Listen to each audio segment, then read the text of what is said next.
Novel Navigator. Chapter 181, Boom, Boom, Boom.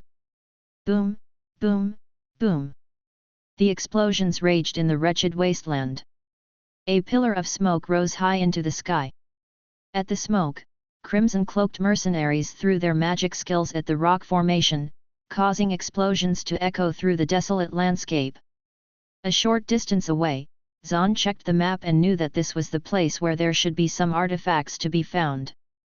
This map was one of the rare treasures they had discovered during their time in the New World. Digby found it a while back from a tomb of a deceased treasure hunter.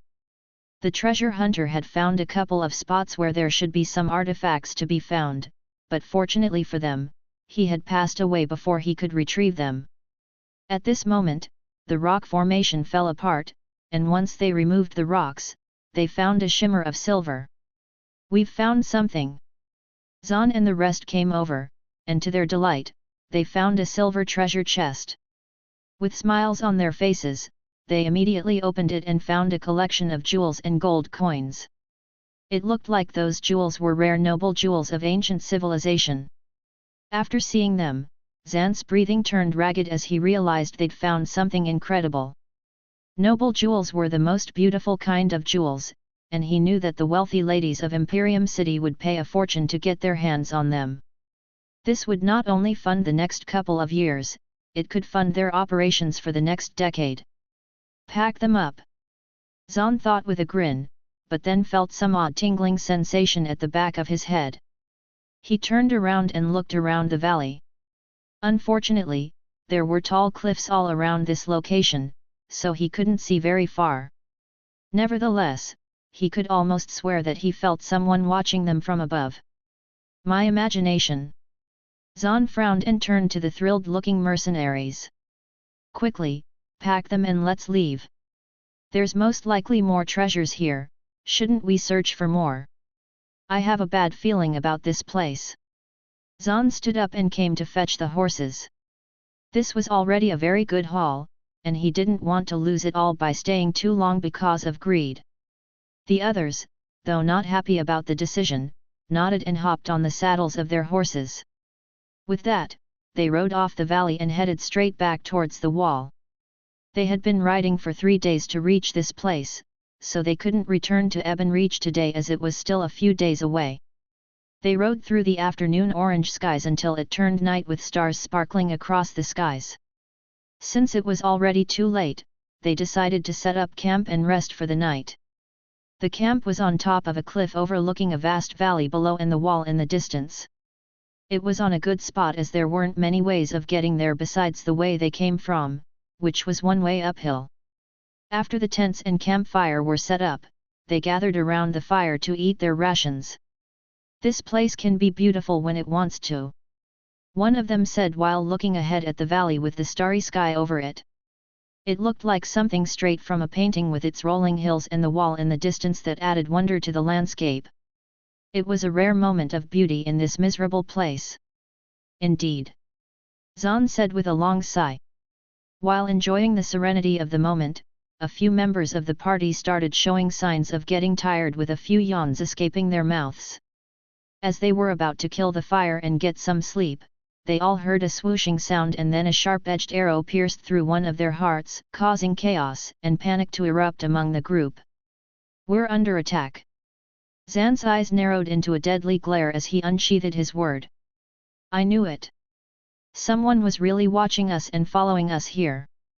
From the uphill, a group of black camel-looking creatures appeared, galloping towards them with riders that wore only clothes made out of animal hide and donned tattoos all over their bodies. Wildlifers.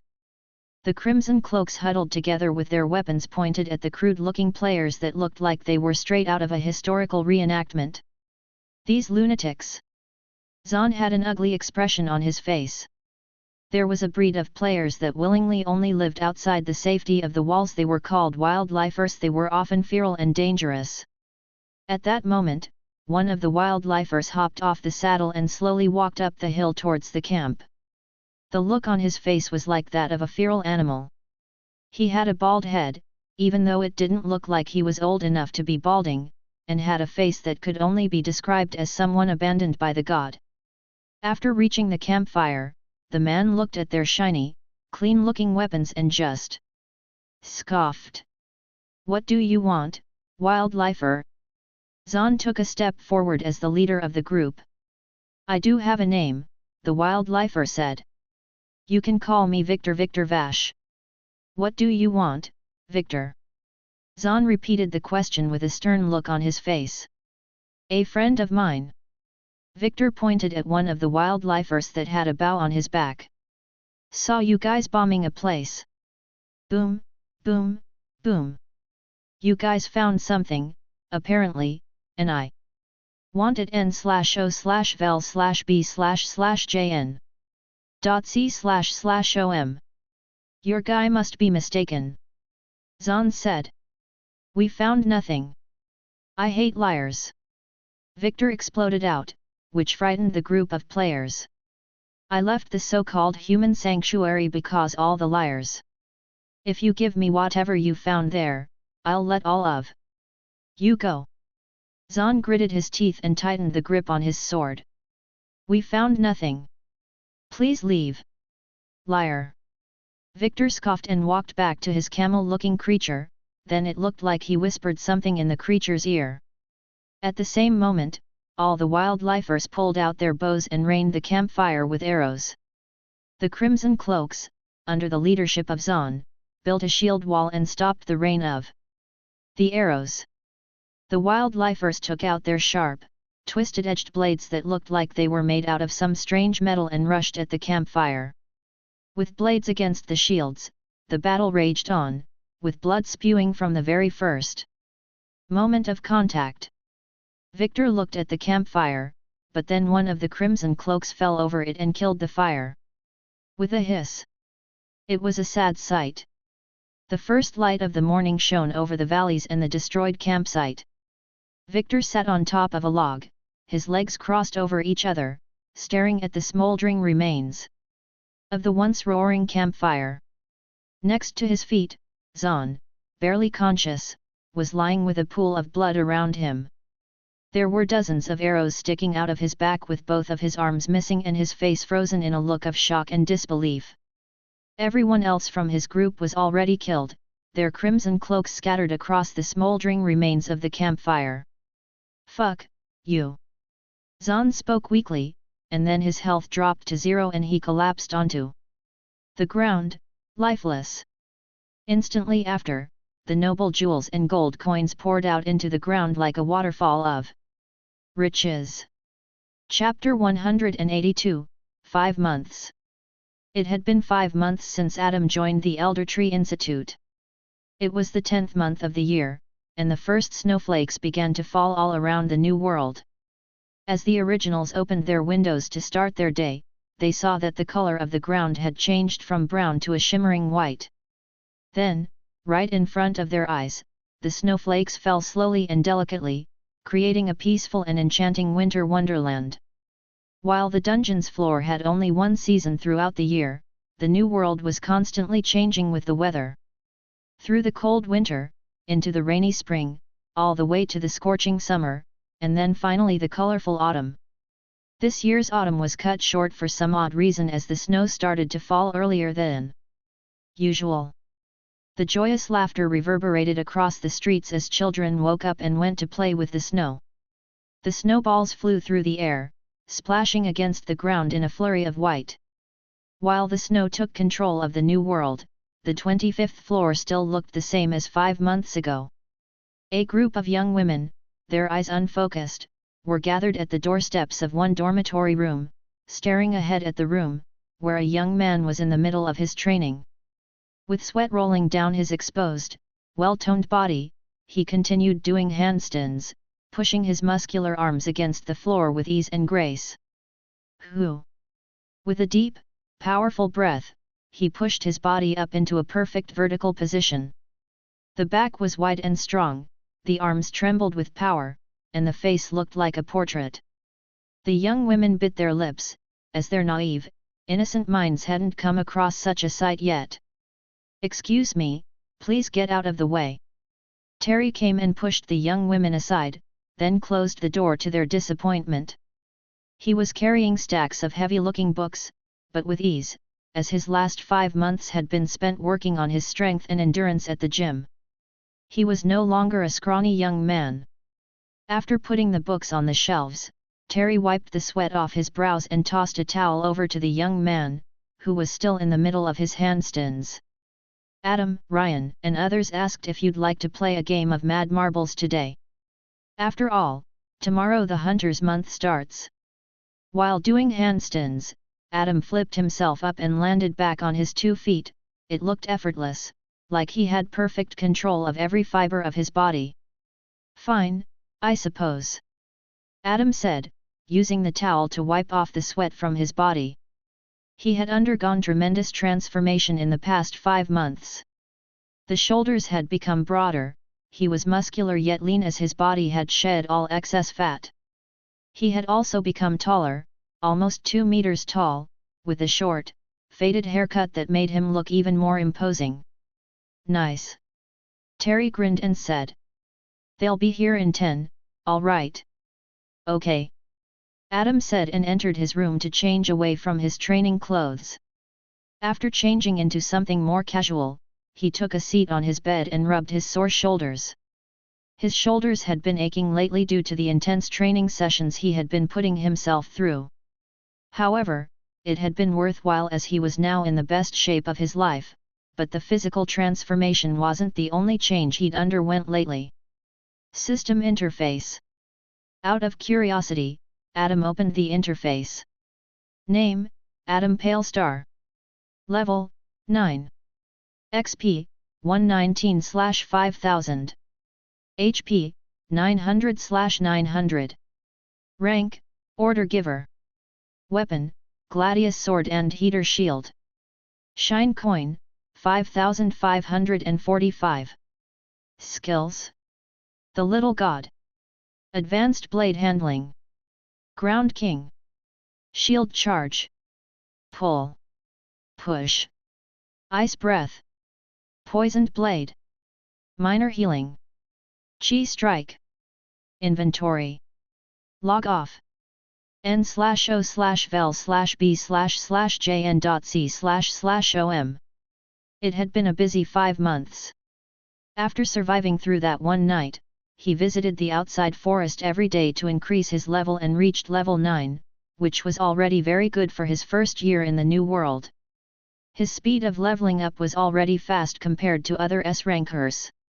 He also managed to purchase a couple of new skills. Ice Breath, Poisoned Blade, and Minor Healing were spells, while Chi Strike was a rare ranked skill. After learning more about herbology from teacher Bertha, she actually gave him Poisoned Blade spell scroll to learn. Then, he also learned Minor Healing as it was pretty useful to stop bleeding wounds.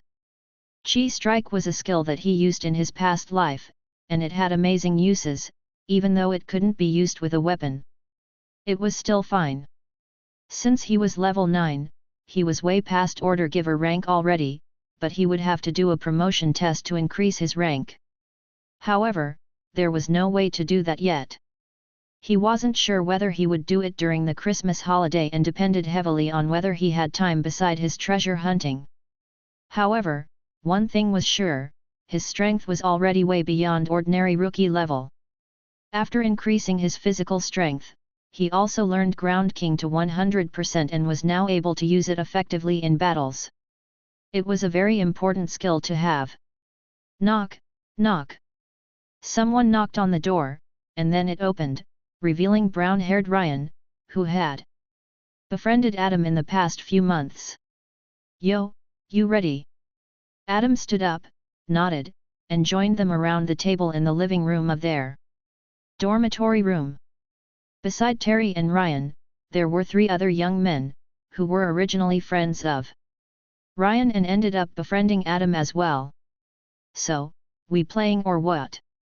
Roberto, a tanned young man, rolled several marbles in his hand. With a pearly sheen. "Did you bring enough marbles?" Terry asked. Roberto checked the marbles in his hand. There were 6, which was enough for everyone to have at least one. "Yup." he said, and rolled each person on the table a marble. Ryan juggled the marble in his hand and said, "So, tomorrow the Hunter's Month starts. There's 6 of us." Brady, a tall young man, said, and eyed each other. "It's only allowed to have 5 people in the team, so what will we do?" "Hunter's Month," Adam muttered, deep in thought. It was a 1-month-long event when the students of the institute leave outside for the forest to hunt monsters and gather herbs and spices for points. The team with the highest amount of points gets a special prize that would help them greatly in the new world. That's why, in such an event, teams with members that already had system interfaces were incredibly important. Adam had received offers from many other teams that had great winning chances, but he refused them all as he planned to do the event with the young men inside this room. However, they had to choose who would sit out. "We'll decide tomorrow. We'll flip a coin to make it fair," Adam proposed, hoping to avoid any hurt feelings among the group. "Sounds good to me," Ryan said. "However, Adam, you're needed in the group, so we'll flip with everyone else." Adam frowned as it didn't sound so fair. "Ryan is right, Adam." Glenn, the glasses-wearing young man said. "Not even elder ones dare to start anything with you, as you're one of the strongest students in here.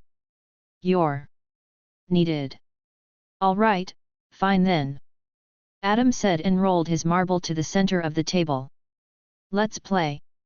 Chapter 183, Another Murder.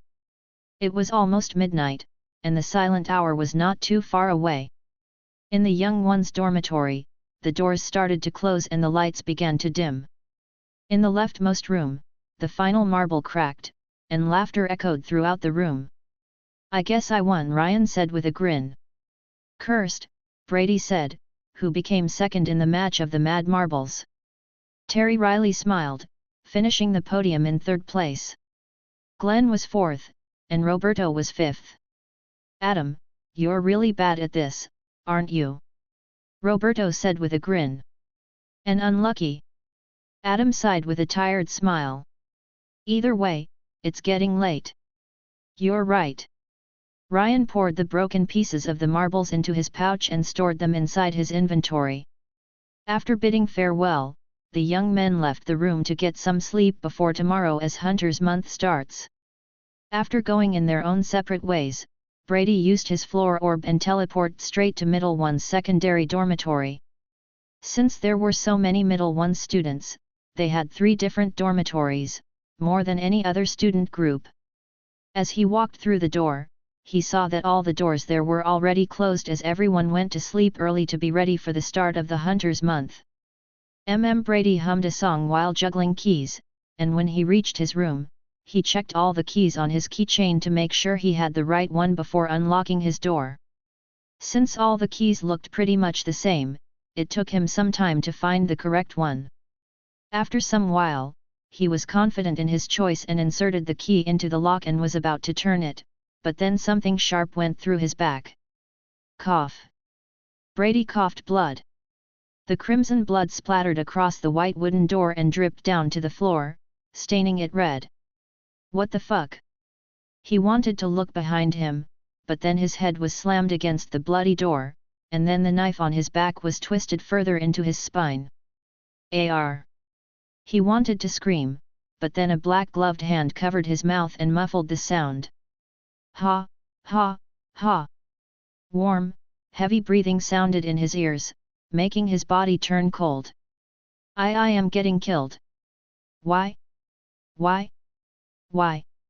Brady couldn't understand why someone would want to kill him. He'd been nothing but kind for everyone and was his class president. Instead of spending his free time having fun, he often helped fellow classmates of his with their homework so they wouldn't get expelled. At least he wanted to catch a glimpse of his killer, as he didn't want to live without knowing who had backstabbed him like this and why. However, the knife then stabbed through his heart, and his vision quickly faded to black. Then, like a tree, he collapsed at the doorsteps of his room, the blood pooling around him as the sound of footsteps faded away. At the lounge of the Elder Tree Institute, it had been transformed into a bustling marketplace with stalls built from ground up that lined the walls and made the spacious lounge a little bit more cramped than usual. A long, red carpet stretched down the center aisle, and around the marketplace, the students of the institute checked every stall. N/O/vel/b//in.c//om. At the tall wall of the lounge, a leaderboard was put up, but it didn't show any names yet. The stalls sold armor, weapons, and potions. The students could also sell stuff, and the grand stall at the end of the aisle was reserved for the point shop. The students must give the stuff they had found in the forest to point stop so they could increase the total point count for their team in the leaderboard. Currently, Adam and Terry checked the different stalls while enjoying the festivity of the event. The start of the event was only an hour away. However, they knew that they would have to drop one person from their team as the team had to have a total of 5 people. They were unsure of who to choose. On the balcony, overseeing the festivity, Bertha leaned against the railing, and when she saw Adam, her eyes brightened up and she waved her hand with a smile. "Bertha seems to be fond of you nowadays," Terry said with a sly smile. "She seems to hate everyone else. I wonder what you did to make her like you." Adam shrugged his shoulders. "Yo, Adam, Terry." Glenn, Roberto, and Ryan walked over to them after finally finding them. They didn't share the looks of festivity as the rest of the students. "Hey, where's Brady?" Terry asked, expecting him to be with them. "Something happened," Ryan said with a serious look. "Brady was killed last night." "What?" Terry exclaimed in shock. Adam's brows deepened in concern. When his roommate woke up today, he found dried up blood in front of his doorsteps, and for some odd reason the door was also splattered with blood. He thought, at first, that it was some sick prank, but then noticed that Brady was missing as it looked like he didn't return to the room last night. "I called Brady in real life, as we're living in the same town," Glenn said. "He told me everything. When he was trying to open the door, that cowardly killer stabbed him in the back and killed him," Roberto said angrily. "He couldn't even catch a good look of the guy." "Wait," Terry frowned. "Doesn't that sound familiar to the murders about 5 months ago?" "The murderer was expelled, wasn't he?" Glenn asked. "It was that Dylan guy, right?" "What if they had the wrong guy?" Terry asked. "Why would the murderer wait for another 5 months to kill again?" Ryan threw a question up in the air. "It doesn't make much sense, and why kill Brady? Everyone liked him." "That sucks," Terry said. "Brady was looking forward to Hunter's Month. We can't do anything about it now," Ryan said with a sigh. "We've now 5 people by default. Let's focus on the Hunter's Month for now, and we'll hunt down the killer afterwards." "All right." Everyone nodded, still pissed about Brady's death. "That killer will most likely kill again," Adam said, and eyeing the people present, they all nodded. "When the killer makes one mistake, we'll find him." "Yeah, sounds good," Roberto said with a grin. Brady had been helping greatly, and his death pissed him off greatly. Adam stared at the 4 young men, a hidden suspicion creeping into his mind. While he didn't really believe that any of them killed Brady, he didn't know who to trust either. Brady's death was so random. If this was the killer's first murder, why Brady? If this was the work of the same murderer as 5 months ago, which is very likely, then why Brady? "From what I know, Brady mostly hangs out with us except when he is helping his classmates with their homework. I don't think he has any enemies. Maybe this is really just random murder." However, the killer didn't leave any clues for Brady. "So I doubt this was just random murder. It seems very calculated, like he knew where Brady would be and where his room is. It could be Brady's classmate or someone from the same friend group as he is. It was late when he died. Almost silent hour. The killer must have waited near his dormitory for the perfect moment to strike. I have a couple of scenarios. Maybe the killer was busy for the rest of the day and only had time to kill someone later in the day. Maybe the killer believed that killing someone before silent hour had the best chances of success. If I were the killer, I wouldn't have done that, especially in that busy dormitory, since someone could just suddenly go out of their rooms. Brady could have also made some sounds that could have alerted someone. It was a risky place to kill someone, so it was either random murder done by some clumsy idiot who was extremely lucky that he wasn't discovered. Or, the killer was smart and knew what the hell he was doing. I am leading further into this theory. I really think it is the doings of the same murderer from 5 months ago. I'll need to investigate further. Chapter 184, Killing Born. The wooden cuckoo clock ticked down, and it was almost time for the cuckoo bird to pop out and chirp. As soon as it does, it's time for Hunter's Month to start. The students had already registered their teams and were now mostly waiting while checking out the stalls. Some were spending their hard-earned shine coins to buy proper weapons and armor. Tick, tock, tick, tock. A ball of fire hovered on top of an open-handed palm. Leland closed his hand and made the ball of fire explode into a shower of sparks. "Can you stop that?" Violet said with a look of annoyance on her round-shaped face. She was beginning to get tired of Leland's obsession with his fire magic skills. He was non-stop using his skills, as it seemed like he just enjoyed seeing the fire burn and the sparks fly. "I am bored," Leland said while sitting on the sidelines, waiting for the Hunter's Month to start. 8 more minutes, just save your mana, for God's sake." Violet rubbed her forehead and sighed in frustration. As if he didn't hear her, he cast another fireball that created circles of flames around the ball. Violet's veins throbbed with irritation, and then she put her hand over the fireball and froze it all over into a ball of ice. A half of Leland's hand froze as well, but then the flames came from beneath his skin and consumed the ice and melted it away. They were part of the same Tier 1 guild, Ice and Fire Guild, and like the name suggested, they were all magicians who specialize in only those 2 magic types. The other members of their team sat silently near them.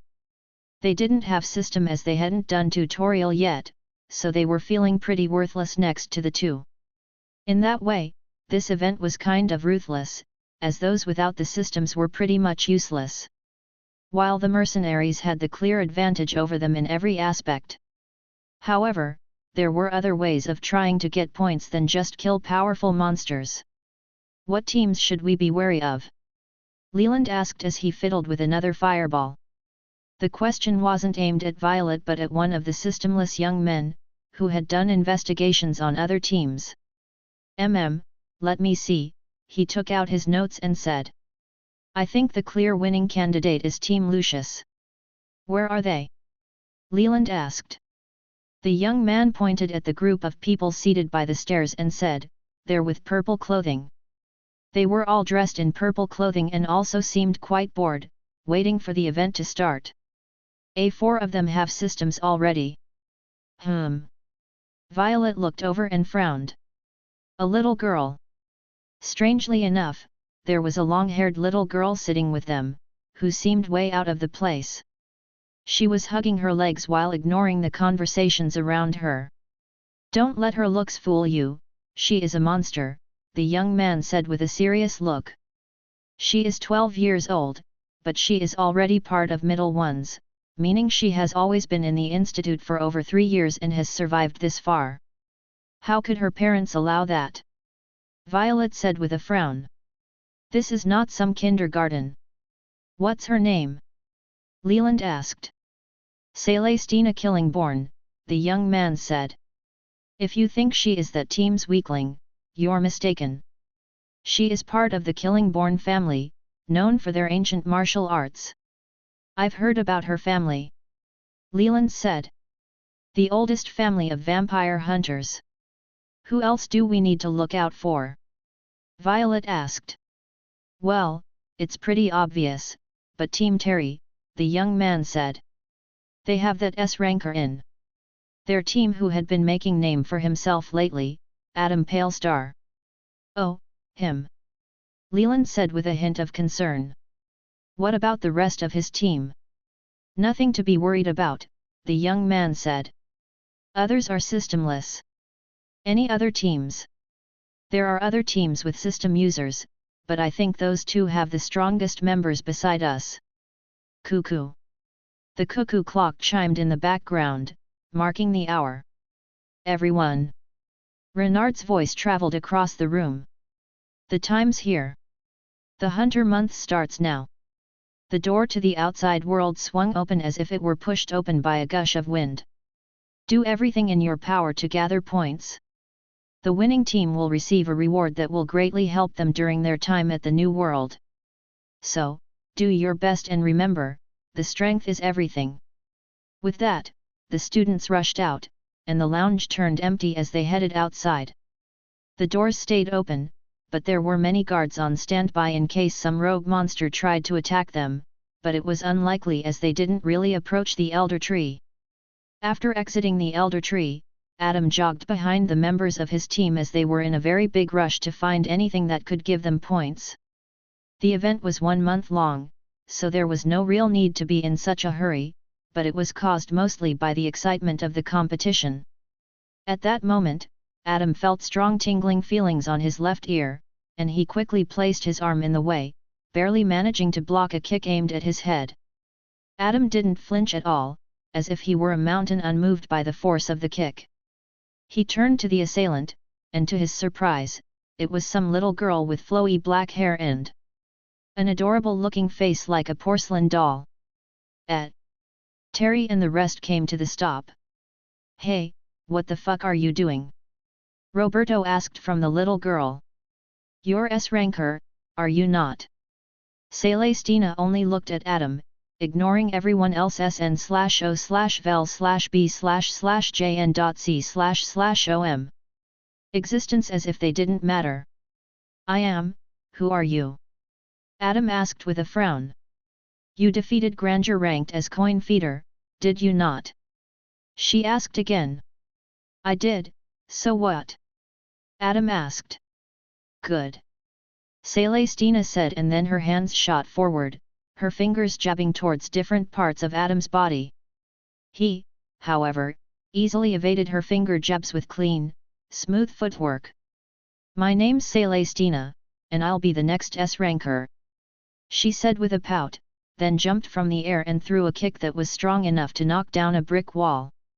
Yet Adam grabbed her feet in midair like it was nothing and flipped her onto the ground. She stayed on the ground, looking up at Adam with a fiery gaze that dared him to make a move. Celestina. Adam only knew one person with that name and asked. Killingborn. You know my family? She asked and stood up from the ground while huffing and puffing. Yeah, I do. Adam looked deeply at her. Celestina Killingborn underwent her tutorial in 2157 and became the 7th S-ranker in the world. Celestina, what are you doing? At this moment, a slick-haired man walked over to them with a smile on his face. He had swag in his walk and a glint in his eye that made him seem like he knew something they didn't. Lucius. Celestina said and turned back to Adam. I am fighting him and becoming S-ranker right now. Aish. Lucius scratched the back of his head and showed an apologetic smile. I am sorry for her behavior. She can be a bit impulsive sometimes. I am not impulsive. Celestina said. I'll defeat him to become S-ranker. Not impulsive, hey. Adam's lips twitched. You jumped into the mouth of a dragon because it couldn't be damaged from outside. You are the most impulsive person alive. Chapter 185, Hunter's Month. Let's go. Lucius put his hand on Celestina's shoulder. You're bothering him. Hands off me, doofus. Celestina slapped his hand away and lunged at Adam, her fingers jabbing forth. N/O/vel/B//JN.C//OM. Vampire slaying art, the killing body jab. She was aiming her finger jabs at the pressure points around Adam's body, and some of those pressure points, if hit correctly, could stop his heart. With quick movements, Adam snatched her hands away before she could touch him. He was grabbing her by her wrists, and she was trying to kick him in the shins to get him to let go. However, those kicks felt like pillows when landed on him. "Put your hands off me, you creep!" She shouted in desperation, but she felt like it was useless to fight back against his strength and started to feel despair. A few tears escaped her round, cute eyes. "Do you forfeit?" Adam asked. "Never," Celestina said and bit her lip strongly. "Hey, let her go." Suddenly, one of the members of their team, a brown-haired woman, rushed at him after seeing what he was doing to Celestina, whom she was considering a little sister. "Don't win!" Lucius shouted with an annoyed look.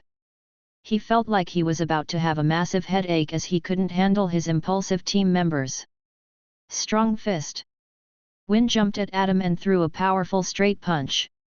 Adam removed his hand from Celestina's right wrist, then formed a powerful fist with it and punched Win in the face with such impressive force that a shockwave sent her flying back. Crack, crack, crack. She crashed through the trees and finally crashed into one of the teams that had been looking for herbs nearby. A few of them got severely injured, but all of them survived. Celestina was shocked by the sheer force of the punch. It was impossible for ordinary humans, meaning that Adam's strength was already on the superhuman territory. "You're too young to think about being S-ranker," Adam said with a grin. "Do you still want to try?" "Yes," Celestina shouted and then bit down on his shoulder, but his muscles were too strong for her teeth to break through. She was trying everything, but it was all for naught. "Very well then." Adam chuckled, and then the back of his shirt ripped open. The flesh on his back started swelling and pulsating, revealing beautiful blooming 8-petaled flower wings that extended outwards like the beautiful wings of a deity. As those wings revealed themselves, the students nearby exclaimed and looked fascinated. It was one of the most beautiful sights any of them had seen. "What the hell are those?" Ryan whispered with wide eyes, and then it looked like his face turned serious, and he started muttering something to himself. Terry had seen those wings already, but they still amazed him every time he saw them. "Beautiful," Celestina whispered as she saw those wings. "How do you get these wings? I want them." The wings then flapped once and took both Adam and Celestina high in the air. They were soon so high that the forest below looked small in comparison. "Ah!" Celestina screamed loudly as the wind rushed past her face. She was thrilled and terrified as Adam was only holding her by her wrist. If he accidentally let her go, it would be a painful death below. "Goodbye," Adam suddenly said with a playful grin. What?" Celestina then felt the grip on her wrist disappear, and she started falling thousands of meters down. "Ah! Someone help me!" Her screams of help reverberated across the 25th floor. She soon saw the trees surround her, realizing that she was only moments away from splattering against the ground below, and when she closed her eyes, she didn't feel anything. Am I dead?" she asked with her eyes closed. "Look down." Hearing that voice, she opened her eyes and saw that she was hovering in the air, a meter away from the ground, as Adam was holding her by her leg. He then let her go, and she landed on the ground on her back. She blinked blankly and couldn't believe that she was on the ground safely. "You're stupid!" she shouted at Adam. "I hate you!" Adam landed on the ground, and the wings retreated back into his body. "Oh, you don't like flying?" He looked down at her and then walked away with a laugh. "My bad. What the hell is wrong with him?" She sat back up and watched as he walked away. "He's so strange and creepy. I hate him." After the students left the institute, Renard walked along the lounge, tracing his finger across some of the stalls, and saw the dust get stuck on his finger. He showed the dust to the stall vendor and said, "This is unacceptable. Clean it, now." The vendor nodded nervously and quickly began cleaning the stalls. Renard scoffed and watched him work, occasionally scoffing and shaking his head as if he were criticizing the vendor's cleaning technique. The vendor felt like bawling his eyes out, but kept those tears deep inside him and worked diligently to ensure everything was spotless. Headmaster. Mr. Caretaker walked over to him, the cane tapping against the wooden, carpeted floor. What? Renard asked and put his hands inside his back, which made his posture seem more dignified. Were you informed about the murder that happened last night? Mr. Caretaker asked. I was. What about it? Renard asked. I interrogated some of the students there and checked the crime scene. It feels strangely similar to the murders that happened 5 months ago. And? Renard looked at him. There's a possibility that it was done by the same killer. Mr. Caretaker said. It's impossible. I caught the killer and expelled him. Renard said. It's the works of some copycat killer. After you expelled him, we got an angry letter from his guild master. Apparently he was killed. I got the angry letter, not you. Renard said with a sharp tone. Know your place. Of course. Mr. Caretaker lowered his head. Some student could have taken revenge for their friends, or he died in the forest when leaving. He didn't remember anything. Mr. Caretaker said. It could have been the works of the forgot powder. He is most likely lying so that his guild master takes pity on him and doesn't expel him from the guild. Renard said with a scoff. Also, bandits like to use forgot powder when they're robbing mercenaries. What if there is a possibility that the killer is still in here? Mr. Caretaker asked. It doesn't look good for you if you cannot catch the killer. Renard, angered by his words, grabbed him by the throat and slammed him down to the ground. The impact caused all the air to leave Mr. Caretaker's lungs. He was breathing roughly and struggled to speak. I caught the killer. Renard screamed. Why you rewrite? Mr. Caretaker stood up with the help of his cane and bowed painfully. My apologies. You go and find this copycat killer. If you can't find him, you're fired. Yes. Mr. Caretaker used his cane and walked away slowly, frustrated. He didn't dare to reveal the final pieces of his investigation to Renard. After asking some of the teachers, it seemed like Dylan had a strong alibi when some of the murders happened. He was with some of the teachers. Thus, it was very unlikely that he could have killed someone unless he had the ability to be in 2 places at the same time. The real killer is still here, but why has he been waiting for these 5 months before striking again? Chapter 186, The Wrong Territory. Hiding behind thick bush, Terry drew the string on his wooden bow and aimed at the deer grazing in the clearing. The deer looked strange with its unusually large antlers, and when it finally turned its head towards him, it surprisingly had 2 heads, the second head growing like a parasite from the side of the first. Adam, Ryan, Roberto, and Glenn crouched behind Terry, waiting for him to shoot the arrow. This deer chaos being was pretty weak overall, and it was possible to kill it with an accurate shot to its head to cause instant kill. 5 months ago, it would have been difficult for Terry to pull back the string at all, but now, with muscles developed from constant practice, it was almost effortless. However, the bow was still shaking as he was nervous. Remember, its main head is the weakness. Adam instructed him. The second head is basically just for show, and this deer can live perfectly fine without it. I got it.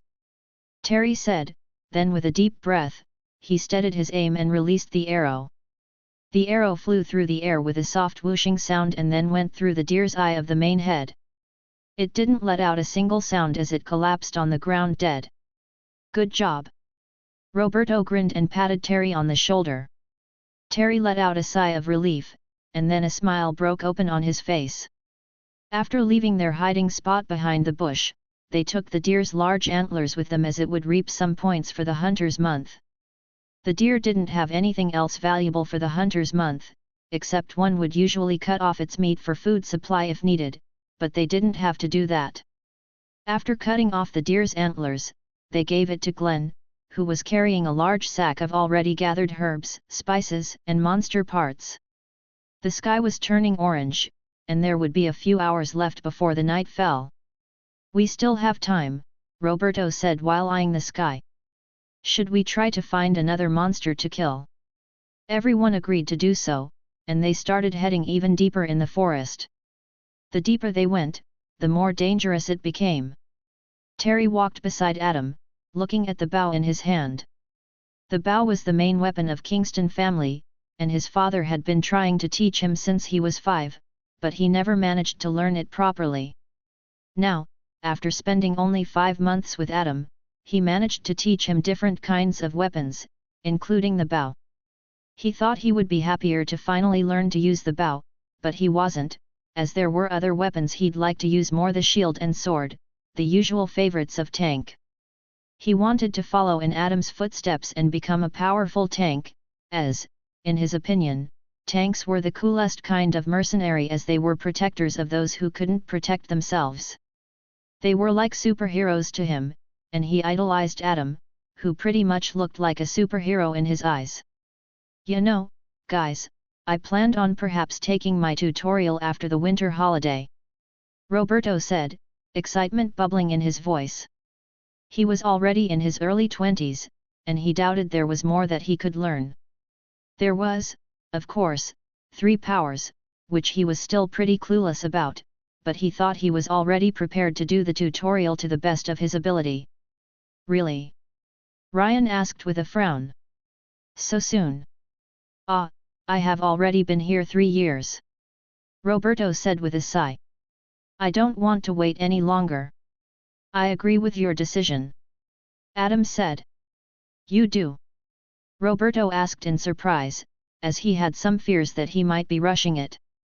"I've been here 5 months, and while I learned some things about the 3 powers that even I don't know, it's most suitable for younger people that have more room to grow.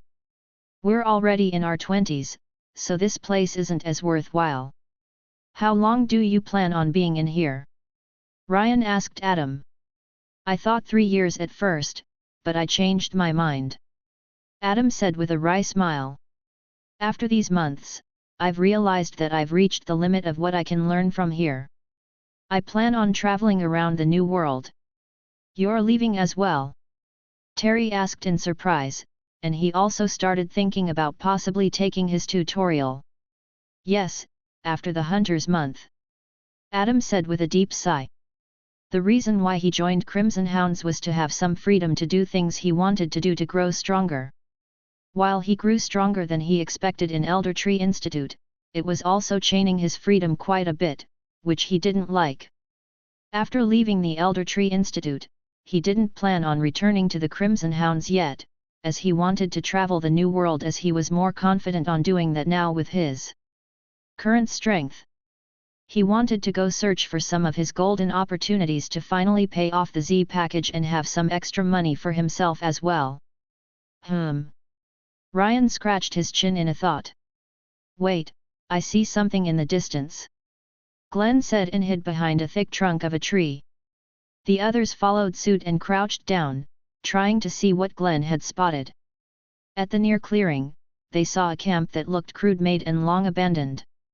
The huts were made of wood and leaves, and a small fire burned in the center of the campsite. However, what shocked them was that on top of the campfire, they saw a human skull with the body being roasted like a piece of meat. The fire was recently lit, and the smell of burning flesh filled the air, so it wasn't abandoned. Glenn had to cover his nose at the scent. "Disgusting. Is this some player camp? That can't be."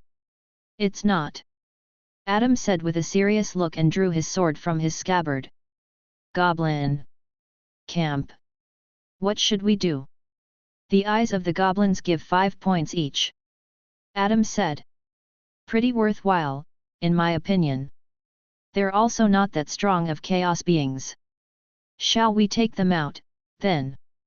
After a moment of contemplation, they decided to do it. If it were only 4 of them, Terry, Ryan, Glenn, and Roberto, they would never dare to do so, but they had Adam, so they were confident in doing it. Drip, drip. Adam's body froze in horror as some kind of acid poison fell on his shoulder and began /o/vel/b/in.c//om, burning through his skin. He turned his head up to the trees, and to his horror, a 20-meter-long anaconda with green scales and piercing yellow eyes was hovering above them. Run! Suddenly, Adam's scream resounded across the forest. The 4 young men jolted around and saw Adam look up. They also turned their gazes up, and their legs almost gave out from under them as they saw the massive snake descending towards them. Ah! Adam lifted his shield above him, and the anaconda stabbed its fangs into the metal. Fangs were clad in its acid poison, but thankfully the shield held strong against the attack. Run to the camp! Adam screamed. Take defensive positions. What about the goblins? This is anaconda territory. Adam screamed. All the goblins are dead if anaconda is nearby. They ventured into the wrong territory. Chapter 187, Anaconda and Orc. The anaconda smashed into the shield constantly. The acid poison splattered all over the ground, creating a noxious cloud of fumes. HAAA. Adam stabbed his sword up and pierced the anaconda's slithery, long body. While it looked like the anaconda was finally defeated, it suddenly wrapped itself around Adam's leg. It squeezed so tight that Adam could feel his bones starting to crack. Crack! With another squeeze, Adam's leg broke in 2. Arg! The bones stabbed through his flesh, and he started to lose health at a rapid yet steady pace. Minor healing. Adam whispered under his breath. The bleeding stopped, and the bones slowly began to mend themselves back together. After 5 months of learning the 3 powers, he was at the peak of the first levels of magic and Kiryoku. He hadn't been focusing on craft as much, so there was still a way to go before the 2nd level. However, whenever he wanted to, he believed he could reach 2nd level in Kiryoku and magic. It's time. Adam focused his attention on his mana ocean, and its waves started raging around inside his mind. The mana flowed inside his body like a river of power, fueling his muscles and enhancing his senses as he prepared to take on the challenge of reaching the 2nd level. With 2 deep breaths, he started pushing the waves of the ocean mana against the gate of the 2nd level that was tightly shut. While visualizing the sight, it looked like the mana ocean inside his mind was flowing towards a tall, rusty gate. As soon as the waves crashed against the gate, it creaked open slightly, and some of the mana began to seep through the opening. The gate wasn't heavy enough to stop that, and soon the rest of the mana ocean just flowed through and slammed the gates open wide. His mana ocean had grown nicely from the small puddle to resemble a lake. After the gate was open, Adam felt like his mastery over magic and the power of it had increased tenfold. The anaconda turned its mouth towards Adam and unleashed a deafening hiss. It was going to try to eat him whole. It would definitely be one of the most horrible deaths possible. There were many jokey forums in the dark web, discussing what would be the most horrible death. Adam had to add that death by being eaten alive was definitely at the top of the list. Fuck off, push. Adam pointed his hand towards Anaconda and used his skill push. A telekinetic force pushed Anaconda's head away, but it quickly snapped back, angrier than before.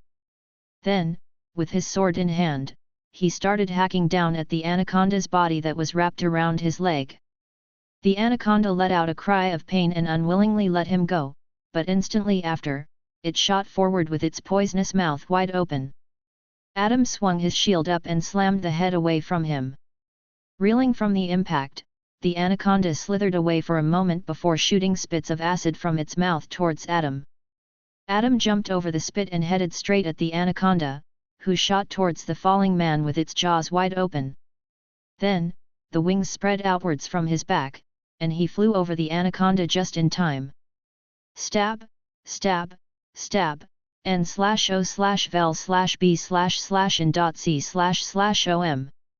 While flying over the anaconda, he stabbed his sword into the anaconda's back repeatedly, and it started squirming around in pain. At the goblins' camps, the four young men watched as Adam battled fiercely against the disgusting monster. Ryan's expression looked serious. He has grown too quick. He did allow me to make the decision myself, so I suppose I have to speed up the things. Grr. Did you guys hear that? Terry asked. He could swear he heard some growling. Hear what?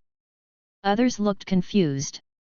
Terry turned around and looked around the abandoned camp to see where that growling sound could have come from. Then, behind one of the huts, there was a cave inside a small mountain wall, and he saw two red eyes glaring at him from there. Eek! Terry pointed at the cave. There's someone there. As soon as he said that, a large, muscle-filled creature stepped out from the cave, dragging a heavy-looking wooden club. It was green-skinned, like a hulk, and had two long, sharp fangs protruding from its mouth. It was an orc. Orc. I heard that some goblins are following a leader. Glenn said with a pale face. That leader is usually an orc. The anaconda couldn't kill this orc or what? Look, it has signs of wounds. Ryan pointed at the orc. Just like he said, there were deep burn marks on the orc's shoulder, as if it were bit by the poisonous fangs, but it managed to survive the poison because of its durable skin. Adam, we're in trouble. Adam, while flying circles around the anaconda, heard their cries of help and turned towards them for a moment. When he saw the orc, his expression turned ugly for a moment. At the same moment, the anaconda lunged its entire body at Adam after seeing that he wasn't focusing on the fight in front of him. Then, like a silver flash, Adam vanished and cut through the anaconda hundreds of times in just a few seconds until it didn't have a single part on its body that didn't have a slash wound. Weakly, the anaconda fell on the ground dead. A leader of territory died just like that. It couldn't do anything in front of Adam's speed. You killed the poison anaconda of the mist. 100 XP acquired. The wings then carried him to the goblin camp, and he and the orc exchanged gazes. Immediately, the orc, with its battle-hardened senses, could tell that the only threat to its life was this winged young man. Adam smashed his sword down. The orc raised its wooden club to block it. They clashed with a force that shook the ground beneath them. Ice breath. Adam opened his mouth wide and breathed out cold air that froze the orc's protruded fangs and half of its face. The orc let out an angry roar and pushed its wooden club forward that managed to push away the sword Adam was holding. He was sent flying for a short distance, but the wings stopped his momentum with ease. Poisoned blade! Adam shouted. Then, one of the poison jars inside his inventory appeared above the blade, dripping the deadly poison on the blade. After the jar was empty, it disappeared, and the blade's silvery sheen had changed into an ugly swamp green color. Adam, with his speed, effortlessly evaded the orc's club and slashed through its shoulder. The poison sizzled on contact, and its shoulder oozed with a foul-smelling green liquid. The poison easily ate through the flesh, then turned the bones into ash, and lastly, the orc's muscular arm fell to the ground as it got separated from the shoulder because of the poison. The swamp green blade returned to its previous condition. It was no longer poisonous. One more hit! Terry shouted in excitement. It was going to be huge for them if they managed to kill the orc and the anaconda on day one. They would definitely be leading the competition. However, at that moment, a ball of fire, a spear made out of ice, and arrows flew through the air and stabbed the orc into the back.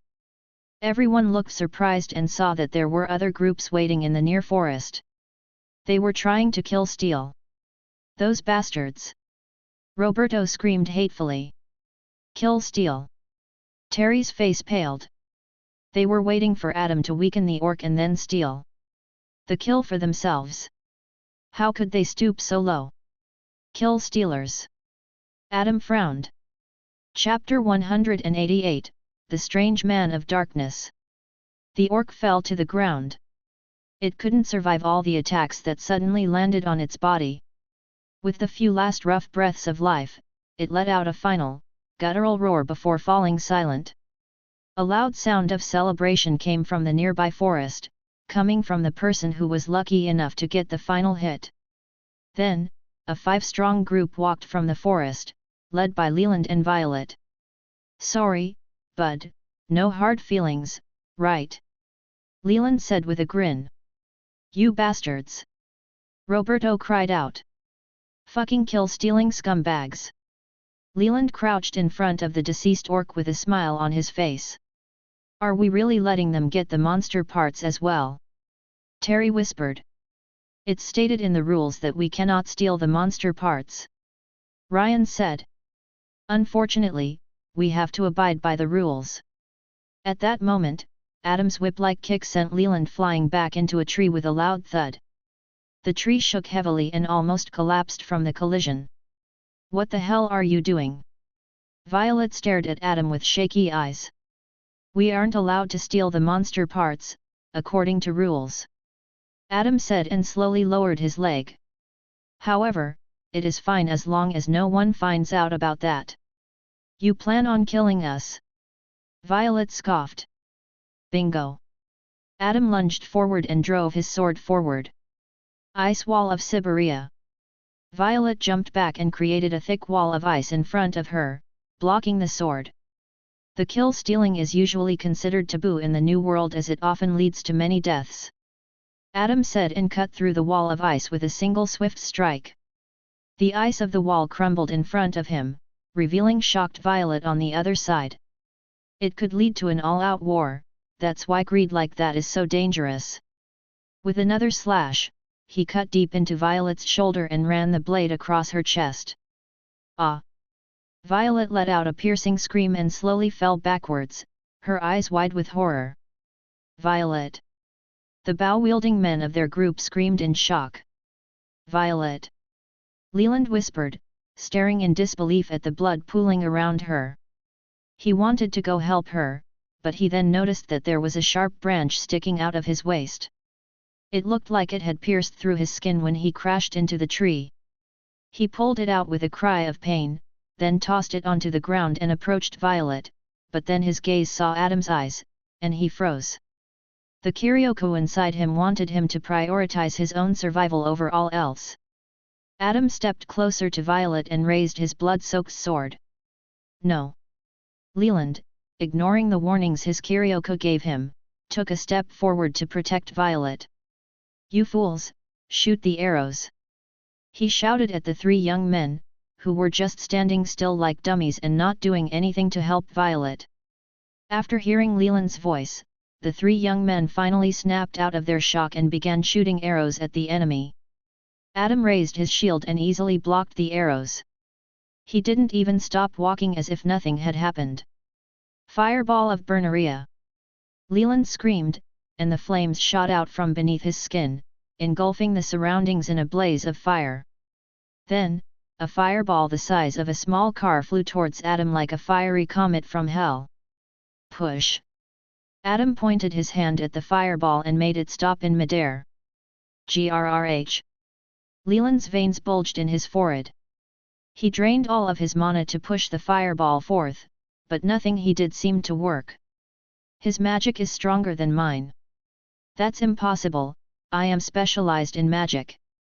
Their level of magic mastery was of the same level. Level 2. However, Adam had a higher system level that eventually decided everything. Violet groaned and slowly opened her eyes, then saw the disgusting sword wound on her chest. "Minor healing." With a gentle whisper, her bleeding stopped, and the flesh started to slowly mend itself back together.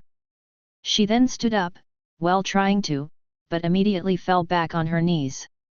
From her kneeling position, she pointed her hand at Adam and created a spear of ice that was as sharp as a real spear. "Ice Spear of Siberia." Adam frowned and then pushed the fireball back at Leland. Leland was completely caught off guard and wasn't fast enough to react. The fireball exploded against his face, leaving a burn mark and causing excruciating pain. Leland! Violet cried out. Give me that! Adam sheathed his sword and used his skill pull at the ice spear, and it came flying straight at him but stopped just inches away from his chest. My ice spear! Violet's eyes shook. Adam grabbed the ice spear, then jumped at Leland and drove it into his chest, which froze everything it touched, including his organs and the beating heart. Leland gasped in a shock, but instead of ordinary breath, cold air left his mouth in a chilling mist. Leland! You, fool! Leland said while staring at Adam. You know what you did? I am part of the Tier 1 guild, they'll avenge me. You two must understand a few things about this world. Adam said. The guilds at the top of the hierarchy only care about two things: longevity and strength. And Leland coughed blood and felt his life slipping away. However, before dying, he wanted to hear his words. You don't possess strength great enough of making them care. Second, longevity. They aren't planning on making enemies out of S-ranker for you two. It's not like you two are some never-before-seen geniuses either. Ack. Leland lowered his head and closed his eyes. I suppose that's true. They did send us here since we weren't learning fast enough in the Imperium City. Fair enough, I guess. With that, he collapsed on the ground. No. Violet gritted her teeth and summoned another ice spear. Ice Spear of Siberia. Swoosh! With a flash of steel, Adam cut through her throat with his sword. She choked on her blood and quickly died, the ice spear turning into a puddle of water right beside her on the ground. You killed 2x Order Giver. 150 XP acquired. 75 XP from both, they must have been peak Order Givers. The three young men of their group looked frightened and wanted to turn away and run away. At that moment, they heard a cough near them, and when they looked over to the person that had coughed, they came across angry-looking young men.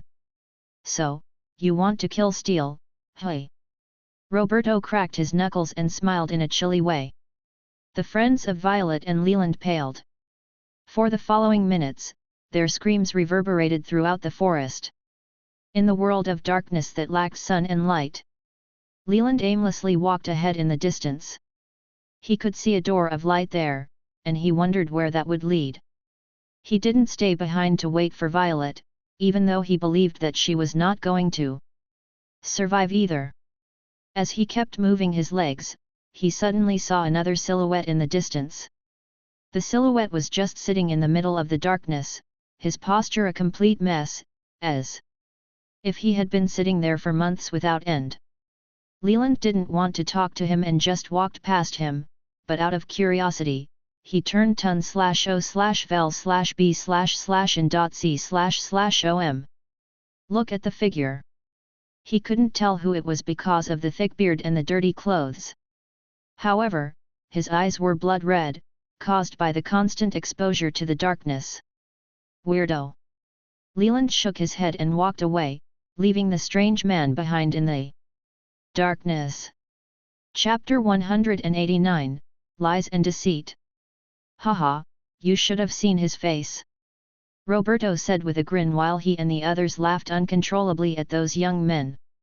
The way they died was pretty silly. While they planned on killing them for kill stealing, they ran away, but then they tripped and rolled down a hill, landing on the river below, where they eventually drowned. It was a pretty unlucky series of events for them. It was turning night, so they returned back to the Elder Tree Institute and saw other students doing the same. There was a long line to the point shop and the leaderboards were updating with every passing second. Team Lucius was currently in the top spot with a whopping 1080 points. The second place was only at 677 points. After some time of waiting, Glenn handed over their gathered items for the stall vendor. The stall vendor quickly counted the points, then told the referees, and they updated the leaderboard. Their team appeared in 5th place with 490 points. N/o/vel/b//in.c//om. 5th, Arg. Roberto sighed. How the hell did that first place team get so many points? Almost full team of mercenaries, no wonder. Glenn said. What are you guys planning to do now? Terry asked. If you guys don't have anything to do, should we play a game of Mad Marbles? I'd love to, but me and Glenn are planning to visit the morning room. Roberto said. They're planning to put Brady's name on the wall of memorial, so we'd like to be there. Oh. Terry nodded and patted him on the shoulder. Understandable. See you tomorrow then, all right. Roberto nodded, and then he and Glenn left with their floor orbs in hand. What about you, Ryan? Are you down? Terry asked with a smile. I also have some things to do back in the real world. Ryan said with a smile and scratched the back of his head. I see you two tomorrow. Aight, Terry replied, waving as Ryan walked away. Adam followed Ryan with his gaze until he disappeared around the corner. I always thought Ryan was good with his emotions, as I couldn't get a good reading out of him, but now he is feeling pretty impatient. I wonder what's got him so worked up. At the morning room, another name was added to the wall of memorial. It had the names of everyone that had died in the Elder Tree Institute, and it was already so many that there was barely any space left on the wall. Roberto and Glenn lit up incense candles and said a prayer for their fallen friend. How's Brady doing? Roberto asked. Sad. Glenn said. He isn't answering my phone calls anymore, but I asked his parents, and they said that he'd been holed up inside his room mostly. Maybe we should visit him? Roberto asked. After Hunter's month is over. Then we have plenty of stories to talk to him about. That sounds good. Glenn said with a smile. At this moment, the door to the morning room opened and instantly closed with a loud enough slam to startle the two. Glenn and Roberto turned around. They saw a masked figure standing by the door holding a large knife. Who are you? Roberto asked with sinking feeling in his stomach. It looked like the masked figure smiled as the mask's fabric stretched across his face. Without having any time to respond, the masked figure crossed the room and lunged at Roberto with the knife. What the hell? Roberto grabbed the hand, but the knife still plunged deep into his shoulder. Get away from him. Glenn threw a punch at the mask, but the figure grabbed the fist, pulled his knife out of Roberto's shoulder, and then stabbed repeatedly at Glenn's chest till it was riddled with holes. Ah! Glenn let out a final breath before collapsing to the ground. One of those stabs landed on his heart, instantly killing him. Glenn! Roberto cried out. Bastard!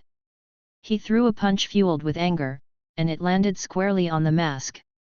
The figure stumbled a few steps back, but then threw the large knife, and it landed deep in Roberto's side, causing him to crumple to the ground. Then, the masked figure pulled the knife from his side and stabbed it repeatedly into Roberto's chest. Roberto reached out towards the mask, but before he could rip the mask off his face, he turned limp as everything turned dark, and he took his final breath. Who? The masked figure stood up and then removed the blood from the knife using a cloth before quietly leaving the room. At the morning room, two bodies started to slowly turn transparent, but their blood trickled down the hundreds of names on the wall of the memorial, leaving stains that could never be washed away. At the exact same time, at the highest floor of the elder tree. What is it?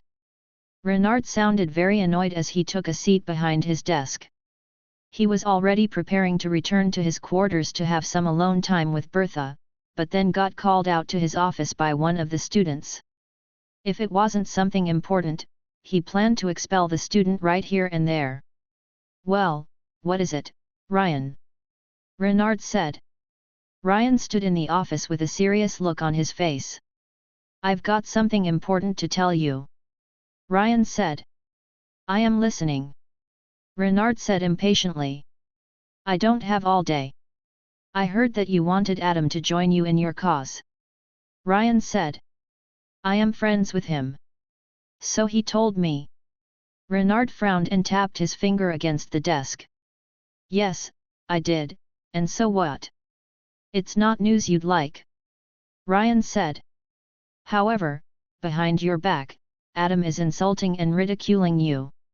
He thinks your idea of justice is idiotic. What? Renard gasped. I gave him a special privilege to visit outside whenever he wanted to and allowed him to skip some of the classes. You're saying he is insulting me behind my back? Yes. Ryan nodded.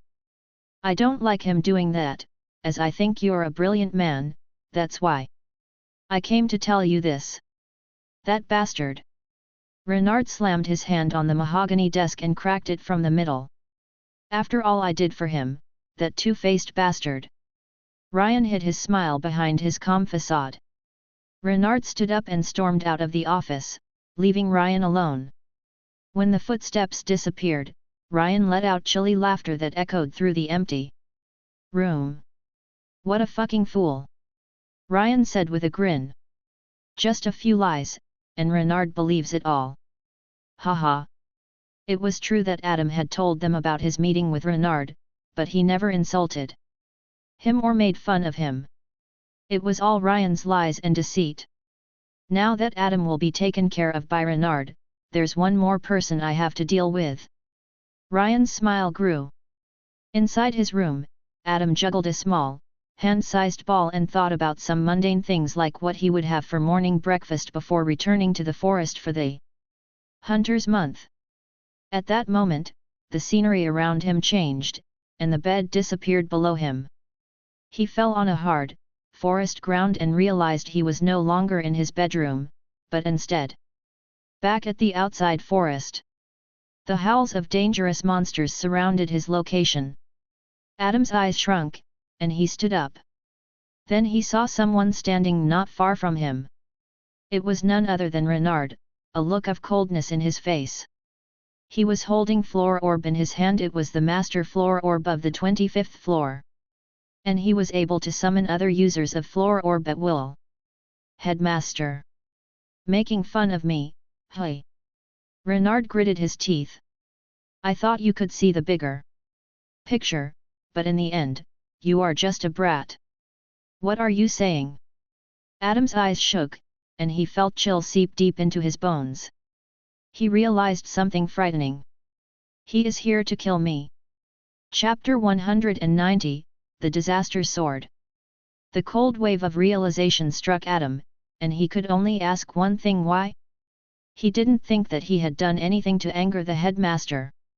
Instead, he had tried to be careful with him, as after a few meetings with him, he realized that Renard was cocky, arrogant, and living in his own world of pretentiousness. May I ask what happened? Adam asked with cold sweat running down his back. A friend of yours told me everything. Renard said with a cold smile on his face. It seems like you've been lying and making fun of me behind my back. Who said that? Adam asked with a frown. Because that's not true. Ryan, Renard said. And I think everything he said is true because now that I think about it, you were always concealing your emotions with me as if you didn't want me to know what you really thought. Ryan. Adam's eyes shook. I see now. It truly was you, Ryan, but why do you want me to get killed? Did you realize that I was suspicious of you? I thought you could see the broader picture. Renard shook his head. Time to shed off the facade. Adam's expression changed. I think you're as ignorant as you're blind. Adam said. Hey. Renard turned his head to him, and it looked like he was about to explode in anger. You're believing too much in the goodness of one's hearts. Adam said.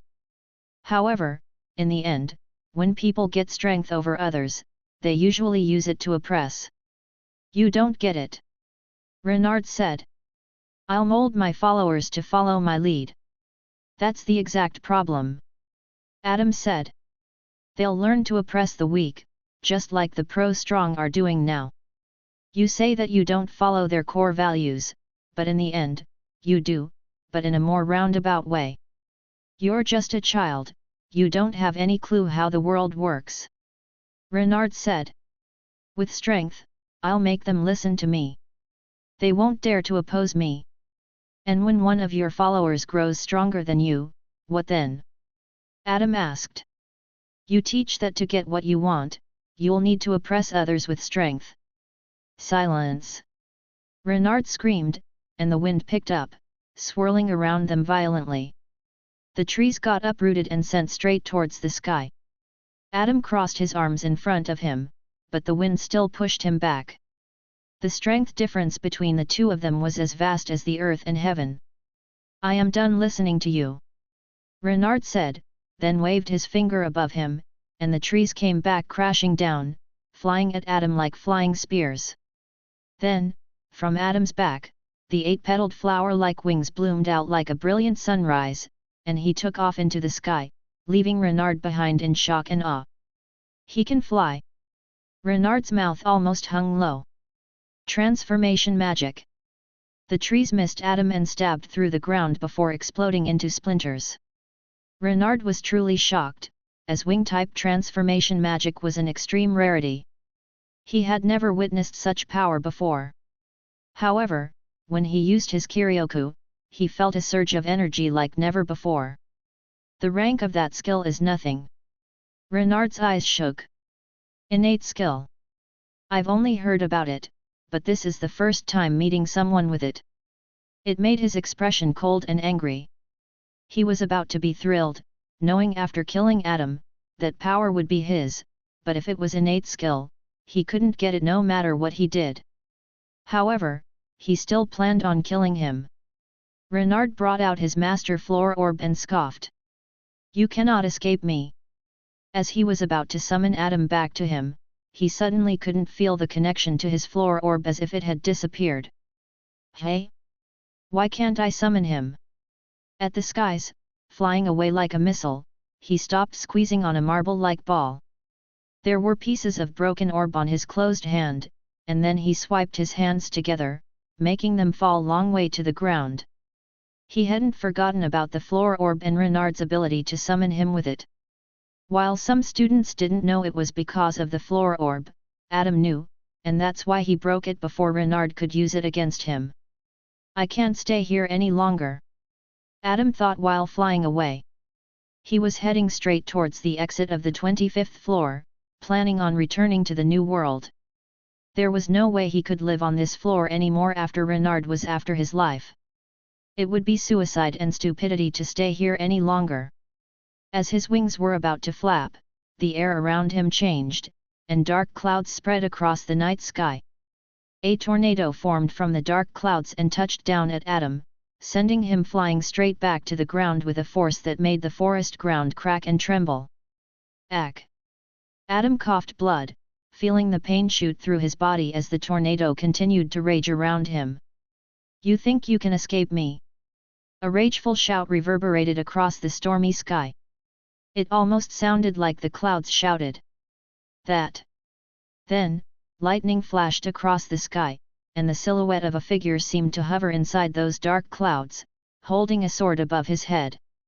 The lightning struck the sword, and it was so bright that the night sky turned bright. The disaster sword! Renard shouted louder than the rumbling of the thunder and then swung his sword down with all his might, unleashing a powerful wave of energy. The lightning wave of energy flew straight down at Adam and the forest below. It was a terrifying sight, like a god attacking mankind. Adam's face looked pale, and then his wings wrapped around him in a protective cocoon. Without being able to do anything else, the lightning wave landed on the ground and created a mushroom cloud of explosion that burned the trees to crisp and left a deafening silence in /o/vel/b/in.c//om. Its wake. In the dormitory room. The door softly opened and closed. Like a silent assassin, a masked figure with a large knife walked deeper into the room and noticed the small kitchen with dirty plates and utensils scattered across the counter. It looked like the occupants had been busy today, so they didn't have time to properly wash them. There were also some clothes scattered around the sofa. It was quite an ordinary sight for a young man's dormitory room. With silent steps, he came across one of the bedroom doors, Terry's door, and as if the figure knew where to go, he opened that door and stepped inside the dark bedroom. It was quiet and dark. The bed was cloaked in the darkness, and it was hard to see anything. With the large knife, the masked figure walked over to the bed and then raised it high above his head. Stab, stab, stab. He started stabbing through the blanket and into the mattress, over and over again. However, a frown appeared behind the mask, and he then swung the blanket off the bed. To his surprise, the bed was empty. Where is he? The masked figure panicked. Where has the target gone?